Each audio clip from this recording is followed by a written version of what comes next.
মমতা বন্দ্যোপাধ্যায়ের সরকারের বিরুদ্ধে আন্দোলন এবং নানা ইস্যুতে তাদের সমালোচনা নিয়ে প্রদেশ কংগ্রেস এবং প্রদেশ মহিলা কংগ্রেসের মধ্যে মতবিরোধ প্রকাশ্যে চলে এলো। প্রদেশ নেতৃত্বের অভিযোগ, রাজ্য মহিলা কংগ্রেস এতটাই আন্দোলন বিমুখ যে এই শাখা বিলুপ্তির মুখে। অন্যদিকে মহিলা কংগ্রেসের পাল্টা দাবি, তারা হাইকমান্ডের গাইডলাইন মেনেই চলছে, কিন্তু প্রদেশ নেতৃত্ব গাইডলাইনের বিরুদ্ধে হেঁটে যেভাবে মমতার সমালোচনা করছে তা অশোভন। বৃহস্পতিবার প্রদেশ মহিলা কংগ্রেস সভানেত্রী মৈত্রেয়ী সাহা প্রদেশ সভাপতি প্রদীপ ভট্টাচার্যের প্রতি কার্যত অনাস্থা প্রকাশ করেন। তার অভিযোগ, প্রাক্তন প্রদেশ কংগ্রেস সভাপতি প্রণব মুখোপাধ্যায়, সোমেন মিত্ররা যেভাবে দলকে সঠিক পথে পরিচালনা করতেন, বর্তমান সভাপতি তা পারছেন না।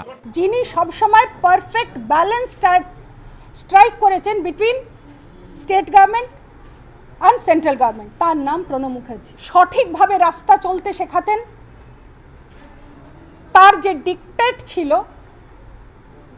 তার বুদ্ধি দরুন, তার রাজনৈতিক অভিজ্ঞতার দরুন আজ কোথায় যেন আমরা সেই রকম একজন নেতৃত্বের অভাব বোধ করছি। পাল্টা মৈত্রেয়ী সাহার বিরুদ্ধে নিষ্ক্রিয় থাকার অভিযোগ তুলে অপসারণের দাবি জানিয়েছেন প্রদেশ কংগ্রেসের সম্পাদক মালা বন্দ্যোপাধ্যায়। আমাদের লজ্জার সঙ্গে বলতে হচ্ছে যে মহিলা শাখা একেবারে বিলুপ্ত, সেই ঘরে তালা পড়ে গেছে, একটা কোনো আন্দোলন নেই। এভাবে কিভাবে প্রদেশ কংগ্রেসের মহিলা শাখা কিভাবে প্রেস কনফারেন্স করে বারবার বলছেন যে আমরা আন্দোলনে বিশ্বাস করি না।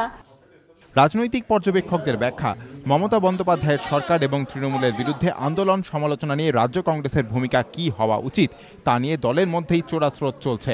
পঞ্চায়েত ভোটের আগে যা সামনে চলে এলো প্রদেশ কংগ্রেস ও মহিলা কংগ্রেসের কাদা ছোড়াছুড়ির মধ্যে দিয়ে। আশাবুল হোসেন, এবিপি আনন্দ, কলকাতা।